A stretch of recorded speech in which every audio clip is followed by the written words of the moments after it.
everybody, it's Jeff from Ayelet Tours. And since 1986, we've been connecting people to Israel and the Jewish world. We are the official travel partner for Hadassah Missions to Israel, and we run trips all over the world under the banner of our traveling university featuring outstanding scholars. We're going to hear from one of them tonight. We are very, very honored, lucky, pleased to be joined by Professor Marc Michael Epstein. I'll read a little bio in a second, but before we get to that, just a couple of things. Number one, it's Giving Tuesday.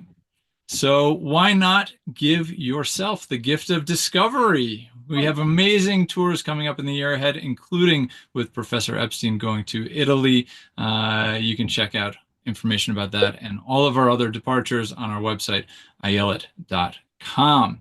Okay, lots to get to today. This is week 4 of Scholar-Palooza. Professor Epstein, you are the closing act, I guess would be the appropriate. So very exciting. Looking forward to that. And then, of course, after the formal presentation, as we always do, we will get to questions and answers. Everybody out there is encouraged. Please do participate by posting your questions in the Zoom webinar Q&A function. I will moderate those after the formal presentation, and we'll get to as many of those as we possibly can. This is a recorded session. We will be posting it online, so you're welcome to share, like, view, whatever, all those things that that people do online these days. And of course, if you have enjoyed this series, we do encourage you to let people know, post a nice comment online, whatever it is. And if you didn't like it, let us know so we can do better next time. We'll find out.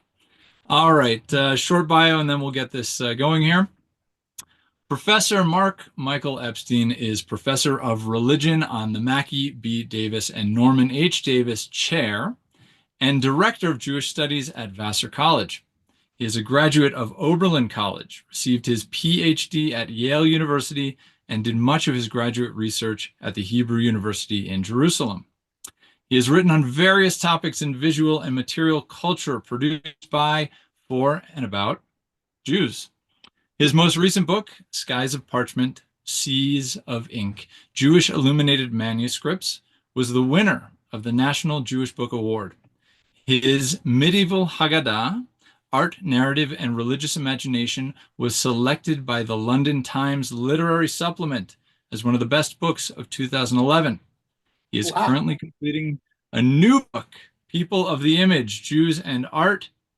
And during the 80s, Professor Epstein was director of the Hebrew Books and Manuscripts Division of Sotheby's Judaica Department and continues to serve as consultant to various libraries, auction houses, museums, and private collectors throughout the world, among them the Herbert C. and Eileen Bernard Museum at Temple Emmanuel in New York City.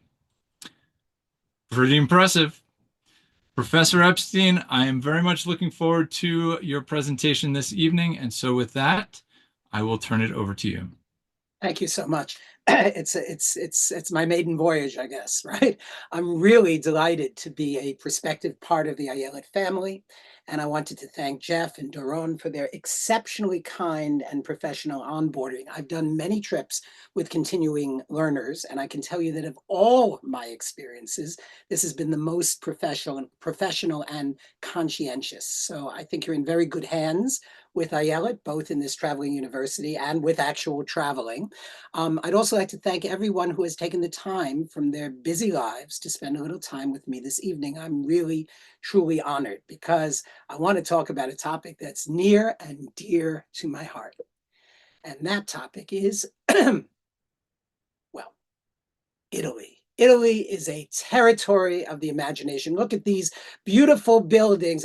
Oh, sorry. Yes, well, Italy is highly influential. Growing up as I did, the scion of Hasidic and Slonimer and Lubavitch and secular socialist parents who brought me up in Brooklyn, New York, I had the occasion to see this building waiting on the corner for my school bus when I went to Harry Halpern Day School, East Midwood Jewish Center. And it made an impression on me because, you know, not every country has architecture distinctive enough to merit reproduction in this context, right? So that's one thing that made an impression on me. I'd say, a sort of bar mitzvah age person. And this Shabbat, in fact, we read in the synagogue Parshat Vayetze, or as my family would say, Parshas Vayetze, a Torah portion with which I am intimately familiar, because a certain number of years ago today, I'm 60, I don't look more than 59, I assure you, but I'm 60, I became bar mitzvah, and I read that parsha as part of the celebration of my Jewish coming of age. Now, in the first reading, Jacob, leaves Beersheba for Haran. He stops at a place for the night, and famously using a stone for a pillow, he dreams that he sees a stairway to heaven. I told you I'd sing, Jeff. He sees a ladder to heaven on which God's angels ascend and descend. But why does Jacob leave Beersheba in the first place? Well, it's because of a series of events in which he deceives his elder brother Esau in order to acquire the position of firstborn in the family, and then again deceives his father in order to steal the blessing that should rightly have belonged to his brother. Deception is Jacob's very essence. Even his name, Yaakov, means deceiver. He deceives his brother by altering his identity on two occasions, a fact that does not elude Esau, who puns, was he then named Yaakov that he might supplant me, Yaakoveni, these two times, Yaakov, Yaakoveni? First, he took away my birthright, my bechorah, and now he has taken away my blessing, my beracha. What's the problem between Jacob and Esau? And what does it have to do with Italy? If you think back to a few weeks ago in the Torah's narrative, we have the sad story of Sarah demanding that Abraham's concubine Hagar and her son Ishmael, the brother of Isaac, be cast out of Abraham's household because she doesn't want him inheriting what belongs to Isaac, Abraham's true-born son. Sarah's argument is that Ishmael is too similar to Isaac. She sees Ishmael mitzachek. Mitzachek means playing, or perhaps something more nefarious, but it also has the word yitzchak, laughter, in it. So Ishmael is Isaaking. He's being like Isaac, and Sarah simply cannot countenance this similarity. It might confuse. It might complicate the issue of inheritance. There's no chance, however, of mistaking Jacob for Esau. They are as dissimilar as can possibly be. Jacob, studious mama's boy, hanging out in the tent, cooking.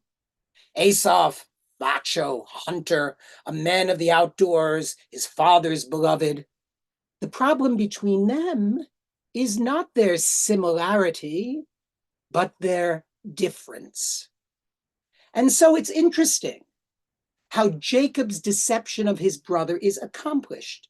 Jacob disguises himself as Esau, tries to mimic him, to be like him. And that deception of Esau, though it earns him a blessing, causes Esau to break out b'tza'aka mara gedola umara, wild and bitter sobbing, and he comes after Jacob with murderous intent.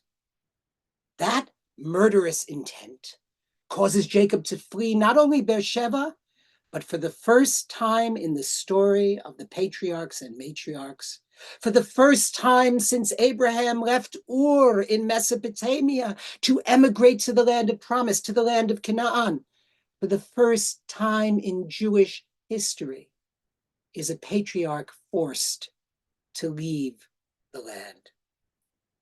This, ladies, gentlemen, others, is of considerable importance, for it is the first step in the great exile of the Jewish people.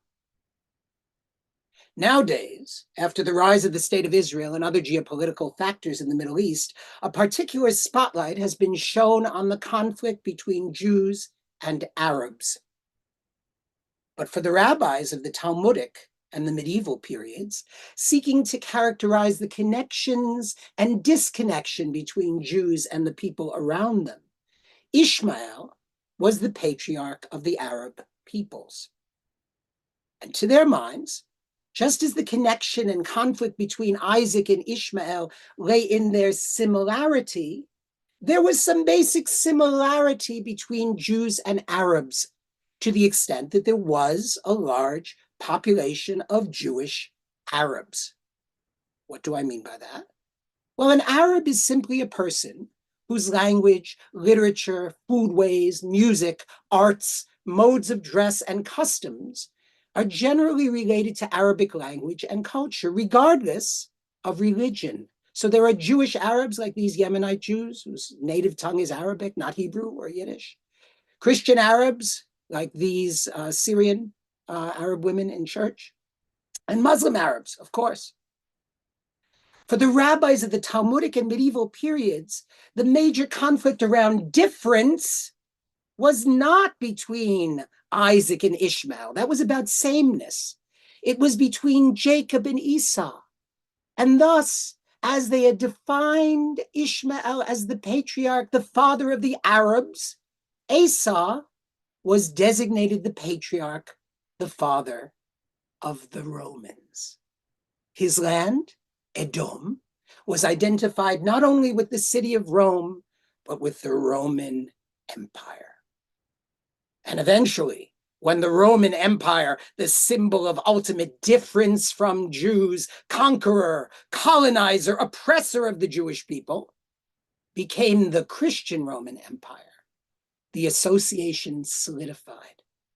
Christian Rome, with what the rabbis came to perceive as its utter alterity, its utter difference from Jewish Jerusalem, became Edom par excellence. It's immaterial, of course, that Christianity is in its own way as close to Judaism as Islam is. A brutal occupation, centuries of oppression, a feeling of betrayal by the Romans. Roman occupation, Roman oppression, Roman betrayal, all led the rabbis to establish with consummate clarity that there was an implacable hatred between Judaism and Christianity and irreconcilable difference between Jews and Christians. Halacha hi, it is the way of the world, a rabbinic tradition famously states, She Esav soneh Yaakov, that Esav hates Jacob. Rashi says, the medieval commentator from France, there's a controversy over this matter in a Baraita on Sifrei Balotecha 69. Some interpret the dots over the words in the Torah that says, when Jacob and Esav met, they kissed. Vayishikeu, Esav kissed him, in Genesis chapter 32, verse 4, to mean that Esav did not kiss Jacob wholeheartedly.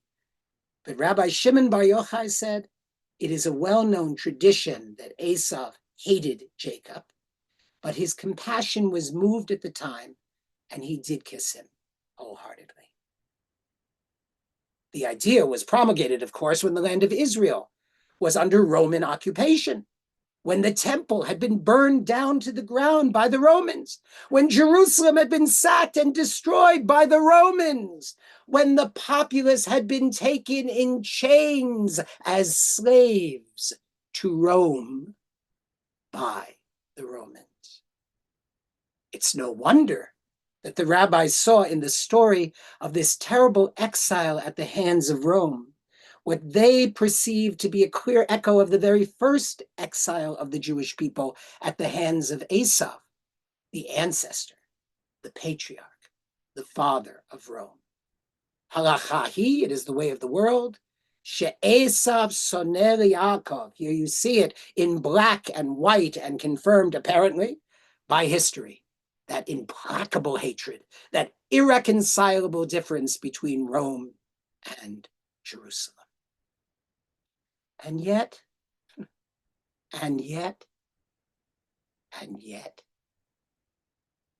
for hundreds of years before the Romans destroyed Jerusalem, Jews had connected with, traveled to, traded with, and moved from Eretz Israel, from the land of Israel, to Italy. Italy, with its similar Mediterranean climate, its rich wines and oils, its antiquity. Here you see Jewish settlements in Italy throughout the centuries. Look at that. Italy is thick with Jewish history. Some of the very first synagogues in the world were established in Rome. Think about that. At a time when sacrifices, animal sacrifices, were still being offered up on the altar of the temple in Jerusalem, Jews were gathering and praying together in buildings like this. It's a reconstruction of the first Roman synagogue, at institutions that were much more like the contemporary Jewish JCC or community center than a place exclusively devoted to prayer, and a place, the synagogue, that was certainly not a place of sacrifice.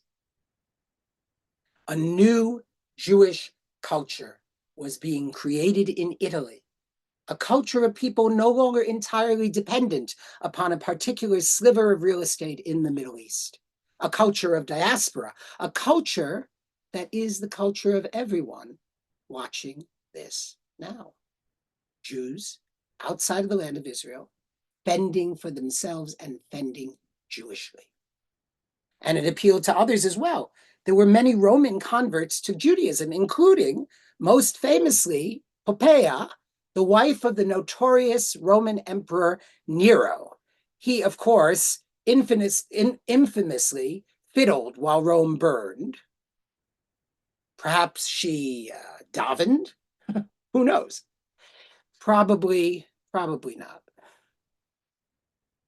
What is certain is that by the time the Romans destroyed the temple in the years 70 of the Common Era, and the Jews were taken as slaves to Italy, they found, oddly enough, that they would quickly prosper and succeed there.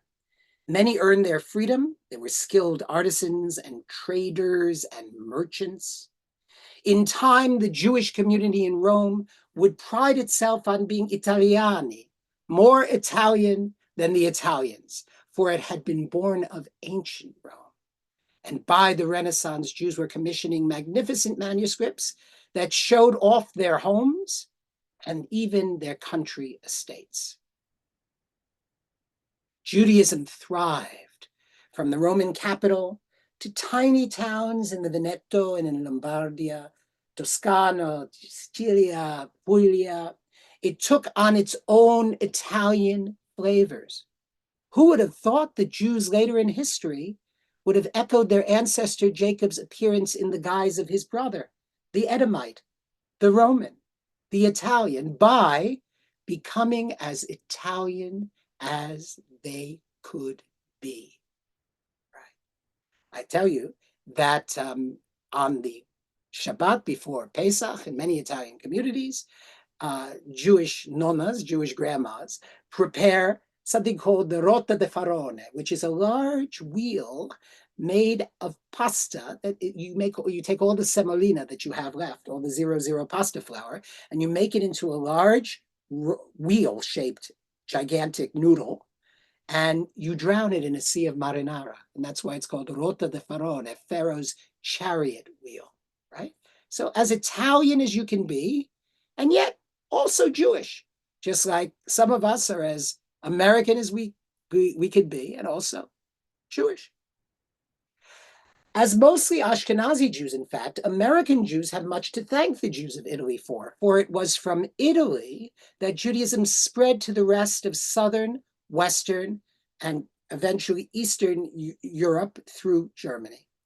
We have much else to thank Italian Jews for. Yet as important in terms of scholarship, arts, music, literature, even cuisine, as the Jews of Italy were and are. Oh, by the way, cuisine. What do you think of when you think of Italian food? You think of pizza, you think of red sauce, etc. Before around 1500, most of the food in Italy was essentially Tuscan food, Florentine food, which is white sauces, no tomatoes. Tomatoes were considered pretty deadly, in fact, because they were from the nightshade family and people were suspicious of them. Around 1500, things change and tomatoes began to be cultivated in Italy and used, right? And a certain culinary treat made on a piece of bread, which in Aramaic is called pat or pita, pita bread. It's just from the Aramaic pat, also a word that makes its way into Arabic, began to be eaten, the origins of pizza, so to speak, right? Although some people trace it back to ancient Pompeii, I'm aware of that. But why does it happen around 1500? The Jews. The Jews bring tomatoes and therefore red sauce and also garlic from Spain and cultivate it. So when we think about all these contributions of the Jews in Italy, we can't think about them without considering the animus, the hatred born between Jacob and Esau. Why? Because Italy was also the seat of Catholic Christianity, a magnificent religious edifice that was also, for those who dared not to be Catholics, a persecuting society, a juggernaut poised to crush heresy, the worst of heresies being the continued reminder that the Savior of the Church was still not accepted among his own people. Rome was the home of one of the greatest Jewish civilizations the world has ever known. But it's also the home and headquarters of institutional and at sometimes inquisitional Christianity, Catholicism in the Vatican, and the high priest, the Pontifex Maximus of the Catholics, is the Pope.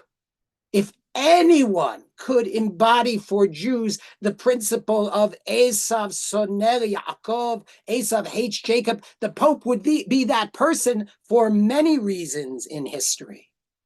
Which is why, in the spring of 2016, when I received an invitation for a private audience with the Pope,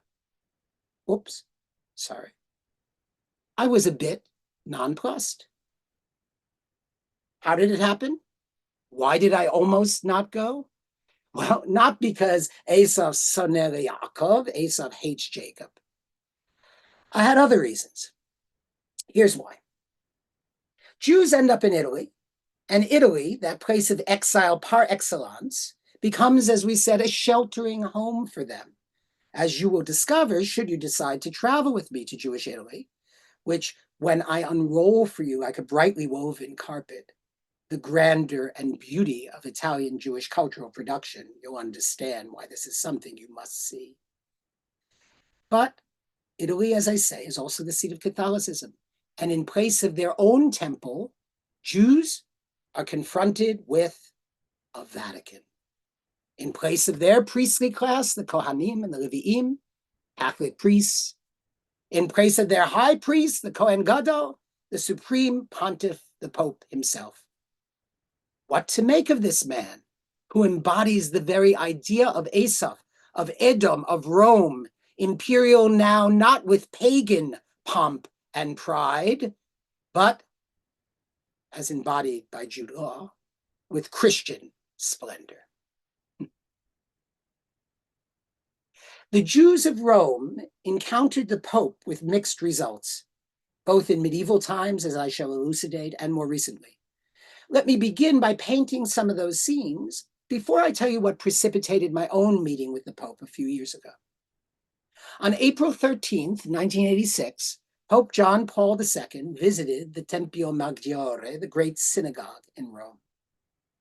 As of that date, Jews, as you may or may not know, had resided in Rome for 1,916 years.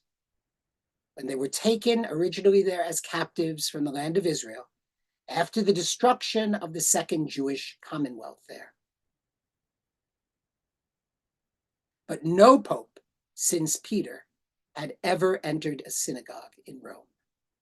Oh, in the Middle Ages, a newly elected pope would appear on horseback, before the gates of the synagogue, or the Arch of Titus, which has that scene that I showed you of the exiled Jews from Jerusalem with they're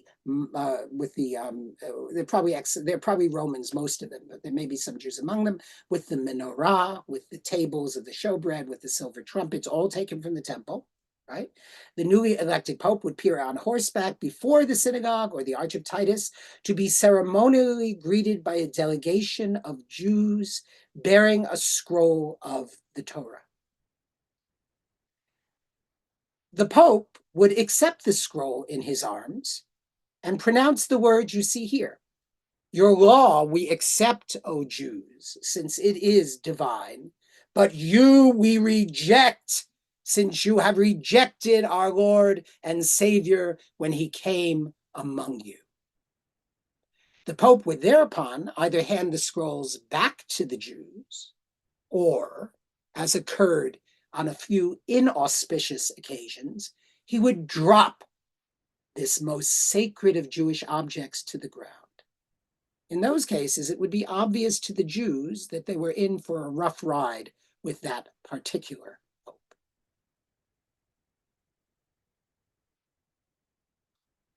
But what Pope John Paul II did, in 1986, I should say, was nothing like that. He entered the synagogue and met with Emanuele Toaf, the chief rabbi of Rome, as an equal. They sat on a dais on two identical chairs. They shook hands. They hugged. The Pope's white robes and skull cap. It's called a zucchetto, by the way. And it's different than a yarmulke in that it has a little chuk-chuk in the middle of it. And it's called a zucchetto because it looks like the end of a zucchini. So the Pope's white robes and zucchetto matching the rabbi's white tallis, high hat, and robes in a symphony of sartorial harmony. Great material for pictures on the front page of the Times and of Haaretz. But the clincher came when the Pope spoke very eloquently. He said, among many other very nice things, that, quote, Judaism and Christianity are brothers. One might even say that Judaism is Christianity's elder. A beautiful historical moment. Flashbulbs went off, remember those? Editorials were written, remember those? Strong women wept, men fainted, babies burbled. And I'm sitting there. I'm sitting there in Oberlin College. Was I the only person in the universe who got it? The New York Times certainly missed it. The it in question is the fact that the Pope is no dummy. He's, in fact, a very bright man, generally. And though since the mid-19th century, Catholics are bound to accept any pronouncement he makes from the seat of Peter in the Vatican as infallible doctrine of the faith, even when he's not being infallible, when he's not sitting in that chair, he doesn't just throw words around. If the editors of the New York Times had read their Hebrew Tanakh or their Christian Old Testament, they would have learned that being an older brother in the context of Judaism and Christianity is no great shakes. Sure, Judaism is the elder brother of Christianity, but Ishmael is the elder brother of Isaac. And what happened to him? His position was usurped by his younger sibling, Isaac. Esau, remember him? Was the elder brother of Jacob, and Jacob supersedes him. Manasseh and Ephraim, less famous, sons of Joseph, likewise. And the list goes on. And so what the Pope was saying during that historical visit to the Roman synagogue was that, yes, in history, Jews were the first, but they have been superseded by the Christians who may be second born, but who are right. This conversation, this argument, this fight, in fact, is the essence of the battle between Esau and Jacob. That age-old battle over primogeniture, that is firstbornhood, the legitimate and the stolen birthright. What does it mean to be first and wrong? And what does it mean to be younger and right? It's not just about birth order. It's about truth order. What do I mean by this? If asked what the difference was between the Tanakh, the Jewish Hebrew scriptures, and the Christian Old Testament, most people would say that they're the same book or group of books, right? It's just that the Jews call this group of books the Tanakh, and the Christians call it the Old Testament. In fact, this is both the case, and it is not the case. I'm not being coy, okay? Bear with me. The crucial difference between the Christian Old Testament and the Jewish Tanakh is less in the words, though translations make some major differences, but mostly in the way those words are structured, in the differing order of the component parts of each of these collections. Torah, that is instruction. Torah means to teach. Prophets, that is exhortation. A prophet is somebody in Judaism, like Martin Luther King, who exhorts you to behave better and says that if you behave the right way, he can envision a future where he has a dream, blah, blah, blah. That's what a prophet does. And if you don't behave, you'll be in trouble. Prophets don't predict the future for Jews. And finally, the writings. And the particular order in which with which these books are ordered in the corpus, in the group of books, and the particular book with which they each conclude. As you see here, the Christian Old Testament switches the place of the prophets with that of the writings. The writings are moved to the central position, where they're called the historical books, and the latter prophets, the minor prophets, close the Christian Old Testament. Or perhaps more accurately in Christian terms, the latter prophets provide the transition to the Christian New Testament. As you see here, I'm sorry, I want to make a different point, sorry. Now, why should this make a difference, right? I mean, everyone would agree that Henry IV, Part 1, ought to come before Henry IV, Part 2, in any edition of Shakespeare's complete works. But why should it matter if Much Ado About Nothing appears before or after Twelfth Night? It doesn't, right? The answer, in the case of the Bible, is that in the process of canonization, right, of making them sacred and fixing the books that would appear in these two corpora, in these two collections, a group of religious writings, ta biblia, meaning a bunch of books in Greek, became the Bible, la Bible, in Old French. And accordingly, the manner in which it was structured and divided took on theological importance. The concluding words of the Jewish Hebrew scriptures, the Tanakh, are found in the book of Divrei Hayomim, book of Chronicles, and they are not the words of God nor of an Israelite prophet, but of Agoy, Cyrus the Great, the king of Persia in the year 537 before the Common Era. Cyrus the Great proclaims the end of the 70-year exile under the Babylonians with his takeover of the Babylonian Empire for Persia, and the end, therefore, of the exile of the people of Yehudah, of Judah, the southern kingdom of the land of Israel, their restoration to Eretz Israel, to the land of Israel, and the rebuilding of the temple in Jerusalem. Can you imagine a higher note on which to end the Hebrew Bible? Thus said King Koresh, Cyrus of Persia, the Lord God of heaven has given me all the kingdoms of the earth and has charged me with building God a house in Jerusalem, which is in Yehudah. And any one of you, of all God's people, the Lord your God be with you, and let him go up. Vaya'al. The final words of the Tanakh are Vaya'al, may you go up. It has the same root in Hebrew as the noun aliyah, right? Which you may know in two different contexts, going up to the Torah, and here's the synagogue of Livorno, Italy, right? Very beautiful synagogue. Before it was bombed and had to be rebuilt, it's still beautiful, but it's a different place. People being called up to the Torah, right? And the modern Zionist movement, the yearning of Jews for their homeland, the cohesive rallying cry for diaspora Jewry for 2.5 millennia, Vayal, right? Let us go up. May we go up to the land of Israel. In transposing the prophets and the writings, you might say, oh, it's a much ado and Twelfth Night problem. But the Christian Old Testament effectively buries this promise of return and renewal among the historical books. The Christian Old Testament ends instead with the promise of a very different future for Israel.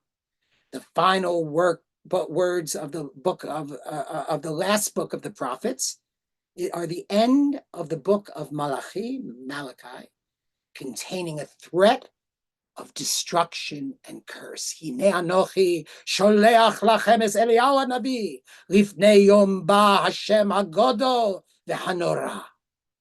Lo, I will send the prophet Elijah to you before the coming of the great and awesome day of the Lord. V'hashev lev avot el banim v'lev banim el avoisam. He shall reconcile parents with children and children with their parents, so that when I come, do not strike the whole land with utter destruction. Cherem. Do you see the dramatic difference between ending, as the Tanakh does, with the word vayal, right? Let him go up, may you go up, aliyah, versus, as you see here, with cherem, utter destruction, as the Christian Old Testament ends? The Christian Old Testament ends on this promise because one of the organizing principles of the New Testament and of Christianity is that the Christian Old Testament is incomplete without the New. The predominant way of Christians approaching the Christian Old Testament has always been through what's called typology. Typology, or Christological reading, is the reading of every event, every personage, every occurrence in the Christian so-called Old Testament as a prefiguration, an announcement, a hint of the life and ministry of Jesus. Thus, Elijah the prophet, mentioned the prophet Malachi, right, as coming at the end of time, is linked to the Christian mind with John the Baptist, who lived in the desert as Elijah did, who subsisted on meager food as Elijah did, right? And so Elijah the Baptist is said to prefigure, to predict, right, John the Baptist, right? Or when Jonah is in the belly of the big fish, it's not a whale, of the big fish in the book of Jonah, he's there for 3 days and 3 nights. So who does Jonah predict? Of course, Jesus, because Jesus is in the tomb for 3 days and 3 nights, right? So it's, I mean, Jews have been converted by hearing stuff like that. They're like, oh my goodness, there's a parallel between the old and the new. Our scripture is predicting Christian scripture. Nonsense. Nonsense. First of all, it's a biblical commonplace to talk in threes. Jews love threes: before, during, after, past, present, future, right? Abraham, Isaac, Jacob. So 3 days and 3 nights means a considerable and a substantial period of time. But also, when Christians told the story of Jesus and what he did and what happened to him, right? They modeled it on the so-called Old Testament models. So when you do something last, you can always look to the first thing and claim that the first thing predicts what the story that you're telling, right? I don't have to defend Judaism. I mean, here's a woodcut from an early printed book that shows Abraham about to sacrifice Isaac and the angel stopping him. And this, for Christians, predicts or foreshadows Jesus's passion. He carries the cross, right? In fact, the rabbis say in Bereshit Rabbah already that Isaac went to the Akedah, to his binding, like one who carries his cross on his shoulder. Were the rabbis talking about Jesus? Well, only if you think Jesus was the only person, or the only Jew who ever carried a cross. Right? Tens of thousands of Jews were crucified by the Romans. The rabbis saw this, happening outside their window every single day. And so when they heard that somebody is carrying wood to their what is going to be their sacrifice, ostensibly. That's crucifixion is what they had in mind. But Christians saw a direct link, and they said Isaac predicts Jesus, and Isaac's fate predicts Jesus's fate. The Christian framing of the Old Testament versus the New Testament reflects a deep ideological divide in the interpretation of Hebrew scriptures. The term testament, derived from the Latin for covenant, brit, signifies a theological shift where Christianity casts the Tanakh as a precursor to its own narrative, culminating in a new covenant of Christ's blood. This reinterpretation shapes the original Jewish texts, realigns them with Christian themes of fulfillment and supersession, and perpetuates stereotypes of the narrow Jewish legalism, right, versus Christian mercy and universalism. When the Tanakh becomes the Old Testament, it's no longer shared equally by Jews and Christians, but transformed into a text of Christian expectation, losing its Jewish autonomy and its Jewish richness. The same words can shift meaning entirely depending on their company, as it is evident when the Tanakh becomes the Christian Old Testament. What was once a Jewish text celebrating autonomy and tangible hopes for a messianic era transforms into a prelude for Christian fulfillment. And yet, the Jewish reading of Malachi, ending with a call for reconciliation between parents, perhaps Judaism, and children, perhaps Christianity, challenges this narrative. It warns against appropriation while insisting that reconciliation is mutual. Not about agreement is reconciliation, but about respect. You make peace with someone you disagree with, but someone who you hope to respect and trust. The text of Malachi dares to imagine a world where change and understanding remain possible despite the weight of millennia. Being truly strong means making ourselves be open in spite of disagreement. Here's a maquette, a little model for a statue of personifications of the church and synagogue in St. Joseph's University. It was commissioned, it was created, I believe, by a Jewish sculptor.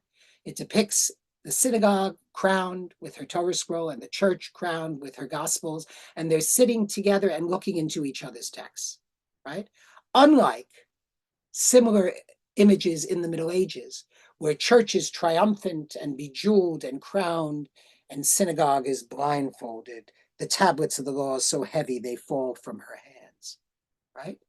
Being truly strong means making ourselves be open in spite of disagreement. On March 14th, 2018, 31 years and 11 months, almost to the day, since Pope John Paul II came to the Roman synagogue, I met Pope Francis I, but I almost didn't.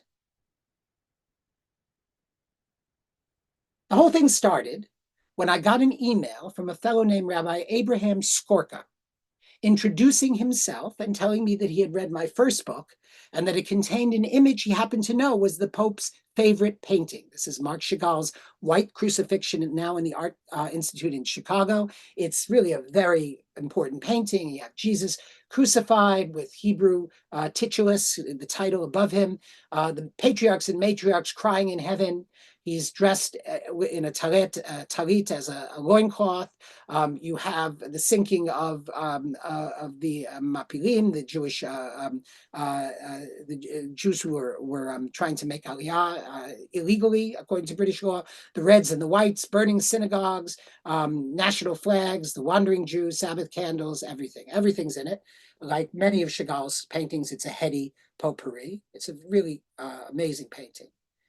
And Skorka said he knew this because he was very close to the Pope, having grown up with him in Argentina, and he was often at the Vatican.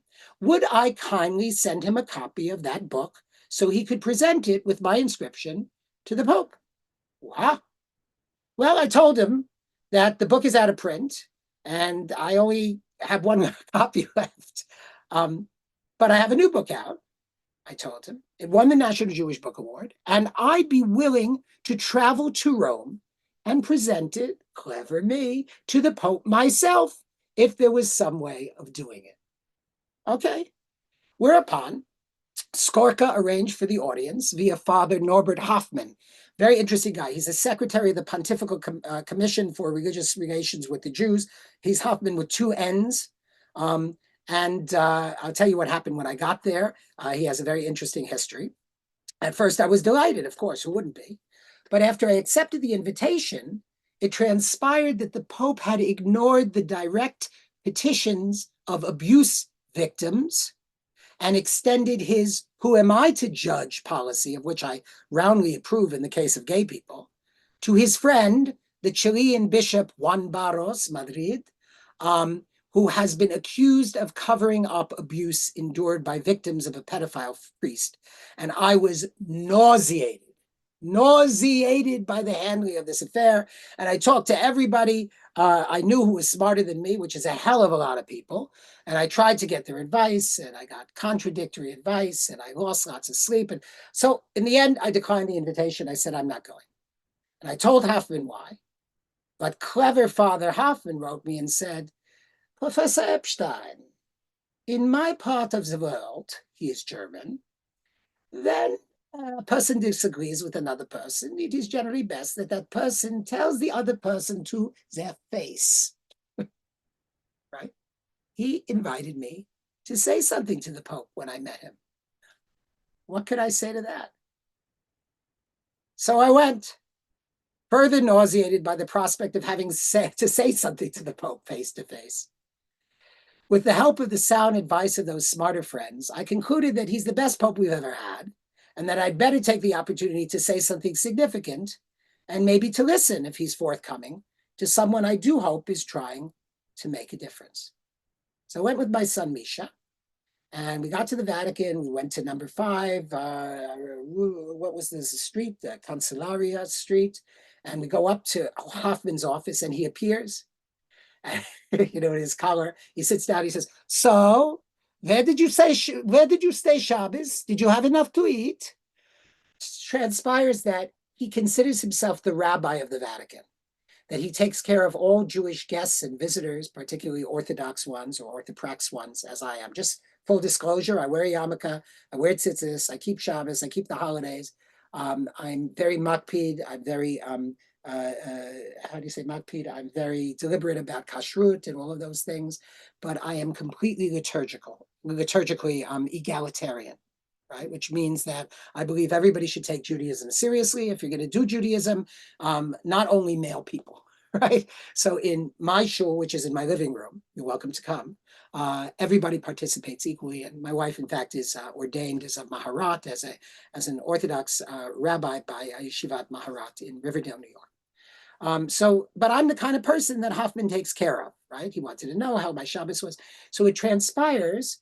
I said, how did you get into this role as the rabbi of the Vatican? He said, my parents were Nazis. And when I sort of laughed, you know, he said, no, literally. So his parents were Nazis. And this is his tshuva, right? He wanted to be a priest, first of all, because he took Catholicism seriously and deplored its role in Nazism. And the run up to Protestantism, everything that Protestantism got from Catholicism that became part of Nazism. And he also wanted to help take care of Jews without the aim of converting them, ostensibly, right? So it was great. I mean, he took us to the private audience. And let me tell you about a private audience in the Vatican, okay? It's in this area, which you're looking at now. And it's not like you've seen those pictures, those hilarious pictures of Trump and Melania and Ivanka and I don't know who else standing in the Pope's study, and they're all have mantillas on, and you know, and they look very bored. And the Pope looks a little bit nonplussed to host them. That's for heads of state. But a regular private audience is this. In St. Peter's Square, there's thousands of people. And then there's a platform. And on the platform, there's about 400 people. And then in the middle, there's a chair for the Pope, and sometimes an altar if he's saying Mass. On Wednesdays, he just gives a homily. He gives a drosh, a sermon, and it's translated to a number of languages. And of these 400 people on the stage, there's a square directly around close to the Pope with 25 people. So I'm there. My son is there. We're standing next to an Anglican bishop, the bishop of Southwark Cathedral in London. Very nice guy. His helper, acolyte. There's a Rwandan nun standing on the other side, and the Pope goes throughout the Vatican Square in his Pope mobile, waving, hugging children, whatever. And then he comes slowly because he has arthritis up the stairs, gives his homily, and then he moves on to the private audience.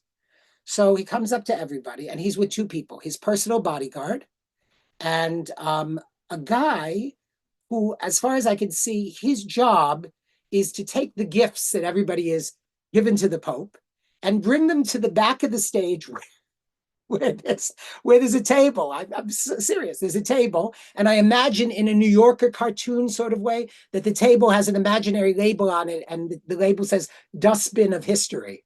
These things are all going to the basement of the Vatican. So what do they get? I don't know. Some Indian Catholics give him a bejeweled elephant with a parasol. Some Indonesian Catholics give him a 6-foot tall cock, by which I mean a rooster, made of wood, right? And it seemed to be an animal theme, right? And he comes up to me, and I give him my book, which I've inscribed in Hebrew, Latin, and English. Behold, it is good and pleasant for siblings to dwell in unity. Hine ma tovu manaim shevet achim kam yachad, from the Psalms. And I give it to him. Oops, sorry. Um, why did it disappear? Okay. He takes a look, and he thumbs through it, and he says to his bodyguard, not to the guy from the dustbin of history, right? But to his bodyguard, he says, "Questo per me," which means "this one for me." So I was very happy imagining the book on the Pope's nightstand. I'm sure he's read it.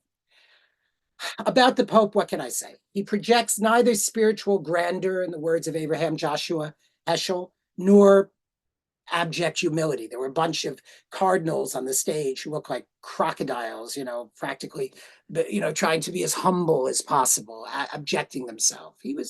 I would say he projects a tired warmth. He was gracious. He listened to the few words I said. He had very little to say himself. There's many people he has to talk to. I didn't get the feeling of electric energy that I've gotten many times in my life when meeting a religiously charismatic person of many religious traditions. He's distinctively uncharismatic, in my opinion, but he's also not ostentatiously humble, right? He truly is what he is, which I suppose is a merit in a person who has such a power and such a following. You did have an impression of a person who is what he calls himself, or popes call themselves, a servant of the servants of God, right? But it was truly like a custodial service. Oops. I had a few moments with him during which I told him that I was very impressed by the direction in which he was leading the church, and I was hopeful that all issues, including clerical abuse, would be resolved within his papacy. His answer, I must say, surprised me. He said, "Deus volens," God willing. Now, in that moment, my good angel, the story of Moses when Pharaoh's astrologers predict that he will one day take over Pharaoh's reign and rule, and Pharaoh wants to test him, so they say, put before him a plate with hot coals and a plate with jewels, and if he chooses the jewels, it means that he's going to subvert and usurp your kingship. And so Moses is no stupid kid; he's like a year old, and he reaches out for the jewels, but then his angel, an invisible angel, pushes his hand over. He grabs the coal, and then he burns his finger, or he puts his finger in his mouth, and as a result, he has a speech defect. That's the way the Midrash, the rabbinic storytelling, explains his speech defect. Well, I felt like I had a good angel with me because, you know, I actually articulated it in the wrong way. I said, about this clerical abuse, something must be done. I put it in the passive.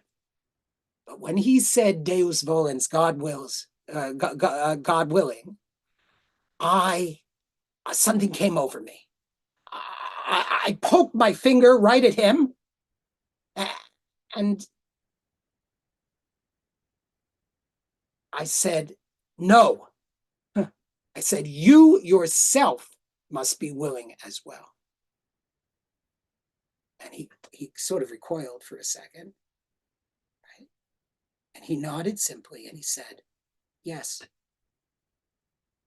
And that was it in terms of the subject over which I had lost so much sleep. P.S. April 11th, 2018. Coincidence? Pope Francis admits grave errors in Chile sex abuse cases. I'll let you decide. On Passover, at the Seder, we evoke Elijah the prophet, the one who will precede the age and era of the reconciliation of parents and children with parents. Indeed, the time of reconciliation of Jacob and Esau themselves. There's a famous prayer that was allegedly discovered in a beautiful Haggadah manuscript on parchment dated 1521, which had been lost during the Holocaust. But that story seems, unfortunately, to have been a fabrication, the prayer having been composed around 1963 by Rabbi Chaim Bloch. Still, the sentiment is a beautiful one, and Bloch's prayer is worth translating. It's an answer to the Shvoch Hamatcha at the Seder. In a traditional Seder, before Elijah the prophet is evoked, there is a curse recited against those who would go against God's people. We say, Shvoch hamascha al hagoyim asher lo yad'ucha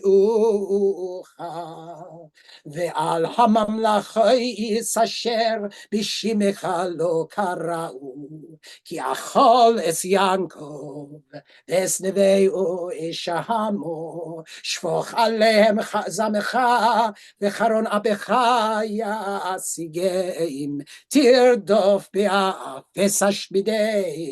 mitachas shemei Hashem, which means pour out your wrath upon the goyim that do not know you, and upon the kingdoms that do not call upon your name, for they have eaten up Yaakov.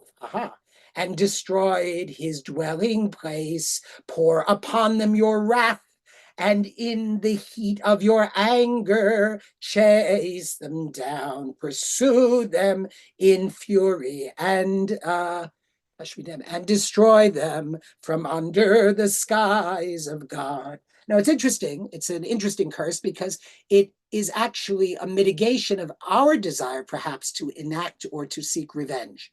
We ask that God avenge God's self for the honor of God's people.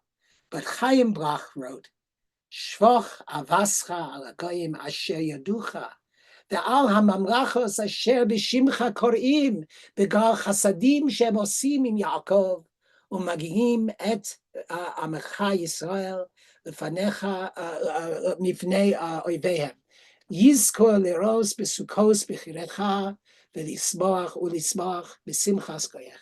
Right? Very beautiful. And you see the translation here.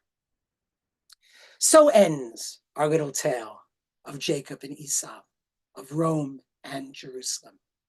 It was quite an adventure, let me tell you, intellectual, religious, and political, for me to go through that whole sort of re-examination of the relationship of Rome and Jerusalem before I went to see the Pope and think about what I would say to him, right? But unfortunately, you weren't there to share it with me. So here begins our potential adventure together.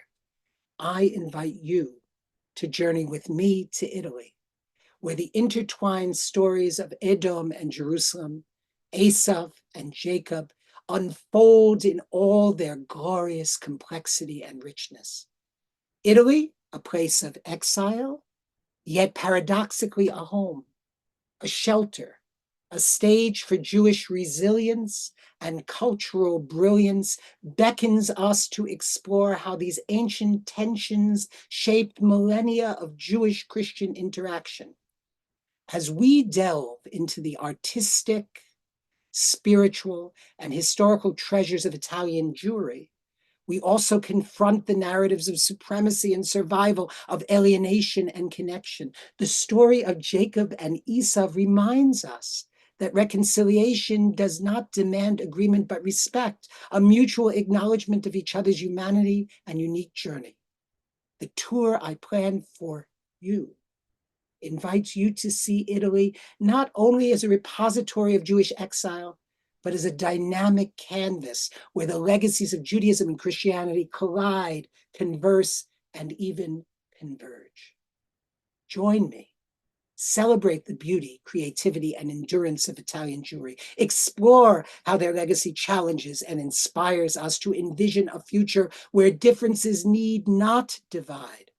Together, we'll discover that even amidst the scars of history, the potential, the possibility for renewal, understanding, and shared purpose shines brightly like Elijah's promise of reconciliation and hope. Italy awaits, my friends, and so does a journey that bridges the past and illuminates, not eliminates, the way forward. Thank you very much. I had a final slide there, which is from an Italian Jewish mosaic. Somebody, because you shared it unshared, but that's fine. You can share it otherwise. Yeah. Thank you for your time. Professor Epstein, thank you. That was I can't imagine there are any among us who don't want to sign up right now to join you in Italy. I convinced myself, I have to say. All right. Incredibly illuminating presentation. And of course, for those that are interested, let me just share my slide for 1 second. Professor Epstein will be in Italy May of 2025. You can find all of the information on our website, ayelet.com. There is an early bird discount, which has now been extended through the end of December. So I do encourage you to please take a look at that. And of course, if you have any questions about it or would like to sign up, you can contact our office and we're happy to help you out. And for this evening, if you have questions for Professor Epstein, we encourage you to share those in the Q&A. I will try to get to as many of them as I can. Before I do, I've got several questions for you. I've got to tell you. Number one, first and foremost, you have obviously been to Italy many times. That's very, very clear. You had a riveting interaction with the Pope, and thank you very much for sharing that with us. But you said in your presentation that he lacked a certain electric energy that you have experienced with other religious leaders. I'm curious, is there one in particular that comes to mind that did have that electric energy? Yeah, now some of my great teachers, the Slonim Rebbe, Rabbi Shlomo Carlebach, although he was a problematic person, one of my Rebbes, Rabbi Joseph Dweck in London, somebody I love very much is Rabbanit Mimi Fagelson. It's just a amazing soul and spirit in that way. I met the Dalai Lama, but I just found him kind of amusing and charming. And I think that's part of it. So I think both the Pope and the Dalai Lama share this non-charismatic charisma. As a ham myself, kosher ham. I do tend to think of charisma as something dynamic, but there may be a kind of passive, gentle kind of charisma. So excellent question. There is no question. There are certain people that just kind of exude that electricity, that energy, and it's amazing when you get to encounter them. So thank Yes, you and for humbling. sharing that. Yeah, so I'm also curious outside of that meeting with the Pope. Do you have what stands from the many trips you've made to Italy? Do you have one experience that kind of stands over and above the rest as kind of like Right. the quintessential Italian experience that you have had? I've had so many, and they've been so great. To go through the Jewish cemetery of Venice, which is not Stam cemetery. It's an amazing historical repository with Aldo Izzo, who's in his 90s, was a sea captain. To do those kinds of tours, or to visit the factory where they're reviving the making of the ancient Italian silk talis in Rome. These have all been terrific, really amazing experiences, and so many friends. And I have a I have a cousin who's a crazy story, but I have a cousin who's a priest, very high up in the Vatican, and we once went for dinner at a kosher restaurant in the ghetto, and he was in charge of the Pontifical Gregorian Institutes, the Vatican's university's Jewish studies program. And so we walk in, he's wearing a collar and I'm wearing a yarmulke, and the proprietor of the restaurant says, "You look like a joke," meaning, a priest and a rabbi walk into a restaurant. But that's not the best story. This is the best. This is the best story. Listen to this. Yeah. I missed my train in Florence, and I'm standing around as one does in an Italian train station, looking. You must travel by train. We won't, but it just did. Solo travel, great by train. Looking around the train station, noting interesting things, interesting people. And I noticed this couple, very cute, charming couple. They're both wearing Harvard sweatshirts. They're college kids, and they're very clearly in love, and they're kind of canoodling, and it's clearly their first time in Italy, and it's so sweet. And I watch them, I watch some other people, and then I get on the train, and I get off in Venezia and Santa Lucia, and the train station in Venice. And it's about twilight time, and you walk through a corridor, and then I realize I'm behind the couple. I'm behind the couple, and he's talking and mansplaining things to her. And then we get out on these broad steps, because the train station was built by the fascists in place of a beautiful convent that was there. But one thing that Mussolini did, besides making the trains run on time, was build all these great, huge stations. So you get out on the steps, and I'm right behind them. And I see her come out of the door. It's a sort of narrow door. And she sees the Grand Canal in front of her in the moonlight. And she stops and she says, "Oh." That was the most beautiful thing. That was, to me, that exemplified Italy. And if I could bring people to Italy and have them have that "oh" moment. And by the way, you folks, I'm sure some of you have been before, right? So you want to go to Patagonia. Fine. I'm sure Jeff takes people to Patagonia, right? We do. We do. Right. Oh, you do? Holy shit. Okay. So, but if you want to go to Italy and see it through different eyes, you should go again. Full disclosure, Jeff, you said you've been to Italy many times, you know. Well, actually not. I'm 60 years old. The first time I was in Italy, I was 50. My parents were school teachers. My grandfather was a junk dealer. I could never afford to travel. But finally, I made it there, and it's because of that, because I'm not inured to travel, that it's fresh for me all the time, and I want to show it to people with fresh eyes. That's my favorite story. That is the thing about travel is it does open your eyes and give you a different perspective. And there is no question. There's one thing to see photos. It is a completely different experience to stand there and see it for yourself. So, okay, a few questions. We'll get this moving here. First, one from Rosa Borg, who actually is watching from Malta. Oh, Yeah, huh. Rosa writes in, although Italy is the nearest country to Malta and one whose history, with whose history and culture I am familiar, I've learned several things from this webinar. Thank you so much for the fascinating series of webinars. I second what Professor Epstein said at the start about Ayelet towards professionalism and conscientiousness. Well, thank you very much. Her question is, could you please recommend one book about the attitude of different popes to Judaism? Okay, very good question. There were books written in that vein, usually in German, in the 19th and early 20th century. They tend to be the ones that are out there tend to be very boring and documentary. I can send you some titles. I don't suppose there will be German ones, although you may read German. Living in Malta, you may read a lot of languages. Malta is really a crossroads. But there's one book I can recommend about Jewish-Christian relations that, inter alia, among everything else, deals with this. There are many books on the topic, of course. My very favorite is a really tiny one by a fellow named Elikin, Elukkin, and it's called living together, living apart.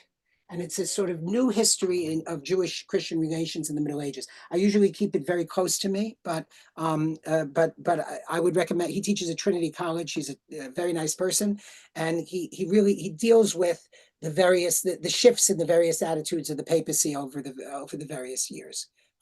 So that's the one book that I would recommend. It's a good one. Okay. Before I get to a couple others, you know, you of course have a background and focus in fashion. That's much of what you do. You're very fashion forward. I'm curious, is there one particular Italian designer of which you are quite fond? I'm not a designer guy. I have all my clothes made. So I design my clothes, but they should all be made of Naples wool if possible. We should make clear this is not something that we discussed in advance. No, That no, no, no, we're no. I like, happen to be this is wearing not a shtick, that's not a right? shtick.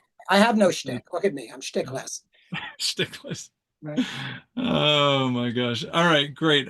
So we got a question from David Sefton who would like to know, are Italian Jews considered Ashkenazi or Sephardic or something else entirely?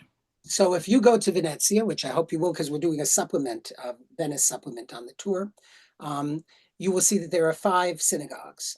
There's the synagogue of the Ashkenazi Jews called the Tedeschi, the German Jews, the synagogue of the Levantini, that is the Ottoman Jews, the Turkish-speaking Jews. There's the synagogue of the Spagnoli, the Spanish-speaking Jews, the Western Sephardim. There's the synagogue of the French speaking Jews, the Potentine Jews, and there's the synagogue of the Italiani, that is the Jews who claim descent from the very first Jews who were taken in exile from Rome. So there are many Jewish communities within Italy. The most unique one is the Italiani because they actually preserve the liturgy of Eretz Israel. So they preserve the authentic pre-Ashkenazic land of Israel, Nosach. And there's some remarkable, beautiful Italian traditions. For instance, I don't mean to be esoteric if you don't know Hebrew, but maybe a few people know, and I'll translate. So on Friday night in a Ashkenazic or Sephardic synagogue, you say the Yotzer, the prayer that talks about God creating light and darkness, and moving the stars about in their orbits. Beautiful prayer. The way you say it every night of the week, right? So you say, Asher b'devaro ma'ariv aravim b'chochma poteach sha'arim, right? God, in your wisdom, you bring on evening. In understanding, you open gates, etc. The Italian Jews, the Italiani in Italy, the Ashkenazi and the Sephardic Jews in Italy say the standard liturgy. On Friday night, they say, Asher kilam asav biyom Shabbat Kodesh v'yikraehu Shabbat biyom Hashavai v'yikraehu Shabbat Kodesh mi'erev ve'ad erev, which means thank you God for finishing your work, ceasing your work on the seventh day, calling it the Holy Sabbath from evening to evening, right? And then there's a whole praise for the Sabbath that's added in. So there are many unique liturgical bits. In Padua, for instance, where we'll visit, at the end of the Friday night service, instead of singing the traditional hymn, which in some cases Adon Olam, some cases Yigdal, some cases both, they have a unique poem made up by a rabbi of Padua in the 1500s, and the tune sounds very much like a Protestant hymn. I sing that every morning after davening. It goes like this. Echad ata el machse mikol tzara ata tzur Yisrael ulecha nashir zimra ata av harachaman Moshiach ein biletach Husna al am neman ובך נפתח, אהנה, אהנה, הושיענה, amen, amen. Unique, not sung anyplace else. Beautiful. That was such a beautiful Jewish answer. It was are they Sephardic Ashkenazi? Yes, and Yes, yes. uh, yeah. Good. All right. So as long as you're singing, and not Stairway to Heaven, although I appreciated that earlier in the program. Are there any other like Italian Jewish songs that we should be familiar with that are kind of Well, quintessential? there are melodies that are important, um, and there are unique iterations of things like Chad Gadya. So for Chad Gadya, they sing Capretto, Capretto, Capretto. It's the story of the little goat, right?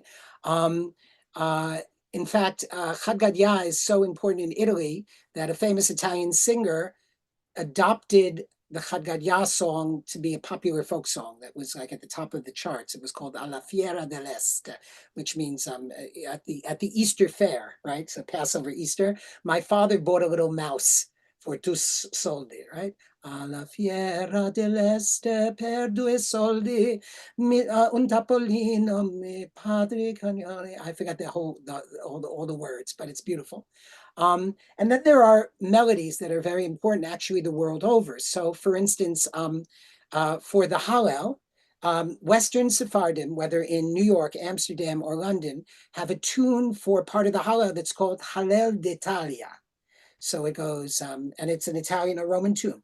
Hallelujah, Hashem kol goyim, shabechu kol haumim, ki gavar aleinu chasdo be'emet, Hashem le'olam hallelujah.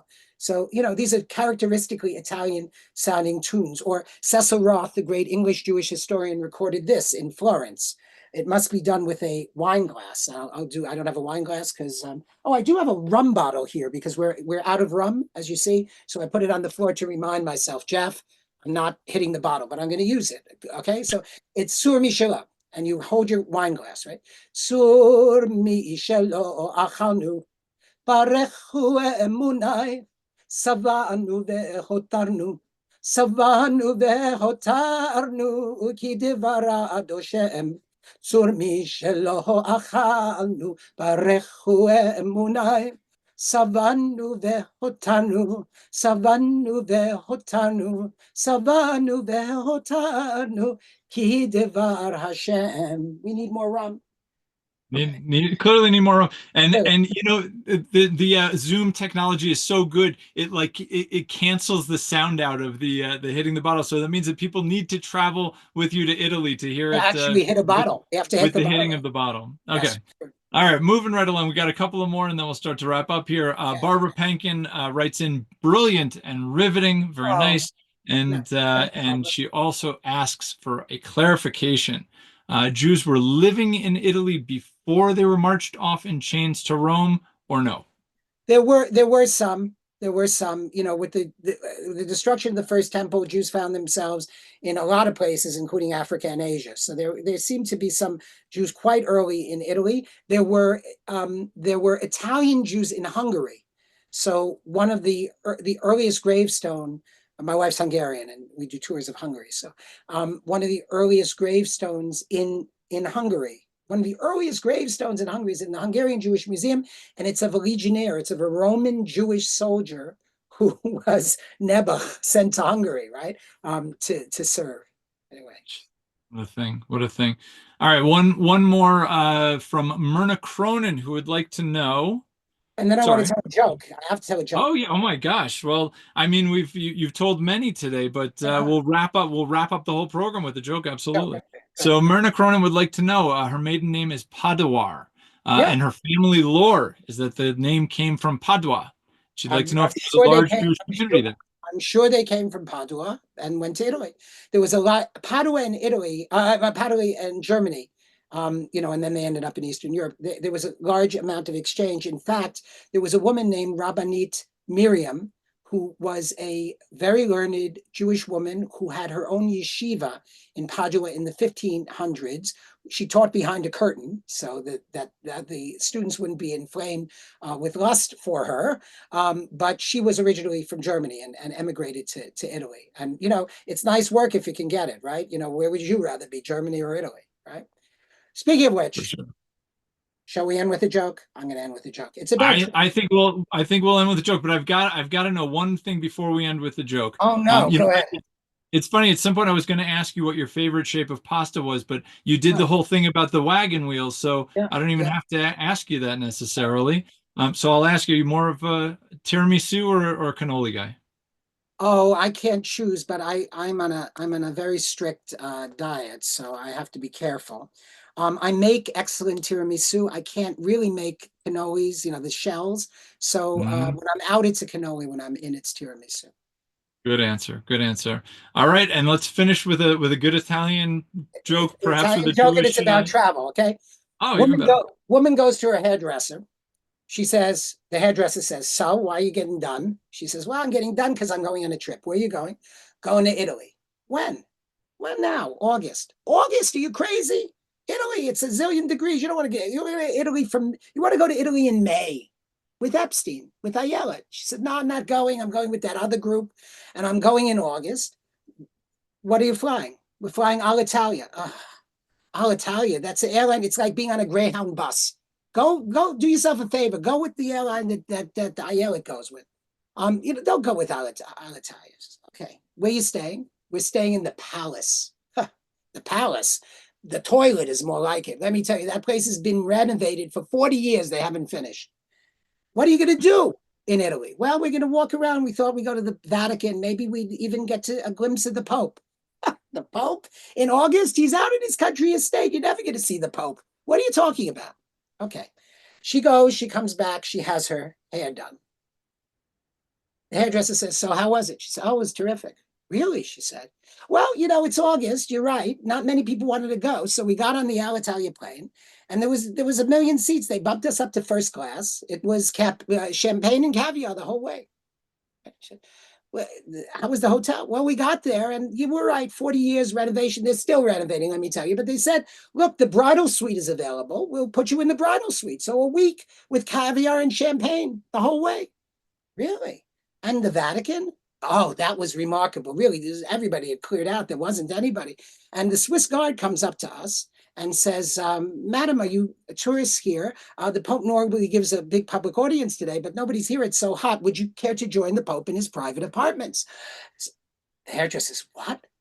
You had a private audience with the Pope, like a Trump class private audience with the Pope, not an Epstein class private audience?" She said, "Yeah." So how was it? So well, we walk in, there's a big room, and there's all these cardinals, people milling about, and there's a big gold throne, and the Pope is sitting on the throne, and we approach the throne, and he speaks to us. "Really?" says the hairdresser. "And what did he say?" He said, well, he took one look at me. He said, who does your hair? It looks like crap." I hope we won't have that experience going to Rome, but it's a good joke. It's been a We'll have wonderful fun. series. But it's funny that reminded me of a joke from long ago. Did you hear about the merger between Alitalia and El Al? The two airlines are No, going to no, I haven't merge. heard about that merger. No, tell me. They're going to call it. Well, I'll tell you. That's it. Well, I'll tell you. Very good. Terrible, terrible joke. Terrible joke. Yenta Airlines. It'd be Yenta Airlines. Right. Great. Professor Epstein, thank you so much for a beautiful, illuminating presentation. Grazie Thank mille. you.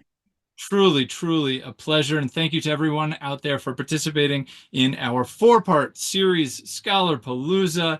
We look forward to welcoming you in person on a future trip or virtually on upcoming series. Stay tuned. We've got a four-part series coming with Professor Burke in January. That'll be coming out very, very shortly. So keep an eye on your email inbox. As always, if you enjoyed it, do let people know, post things online, and we very much appreciate that. It really does make a difference.